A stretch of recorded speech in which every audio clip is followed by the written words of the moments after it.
The site we're at here is called Knockna Eglas, and we're about 2 miles east of Aberfeldy. We're a bit of a way above Strath. So Strath is running along the valley behind us, and Loch Tay is a few miles up the way. And we're in this beautiful field about 200 metres above sea level, and we've got here, we're actually on a glacial moraine mound here, and you can see that there's a lot of rocks scattered around on this mound, and some of those rocks have got prehistoric carvings on them. We've made a trench, we've marked out an area around each carved stone, so the area is about at least a metre or two around each carved stone, and then we're excavating into that area, so we're taking it down slowly to see if there's anything, any artefacts, any evidence of burning or something like that that might show evidence of human activity. So we're taking off the topsoil, which is the hard bit, taking off the turfs, and then we're using trowels and wooden tools to take down the soil gradually bit by bit and to identify any artefacts as we find them, then make more detailed records of anything that we find. So anything that looks like it might be important, we're making a detailed record of, we're surveying in to get accurate locations of it, of its shape, where it is in relation to the rocks, and so on, so that we've got all that recorded.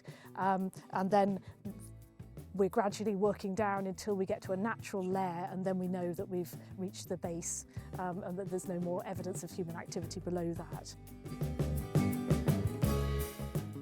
So far we've been excavating around 3 of the stones. One of them we didn't find anything. The one perhaps you can see behind us at the moment, in this one we found some very beautiful quartz pebbles, rounded pebbles that have come from some context where they've been sort of washed by water to smooth them off. And these were all concentrated on one side of the rock. It may be that they were deposited there deliberately, maybe that they'd originally been placed on the carved surface of the rock and had subsequently fallen down. But they're not from here. We haven't found those kind of stones in any of the other contexts that we've dug. So they've been brought here from somewhere else, maybe a local stream, maybe from further away.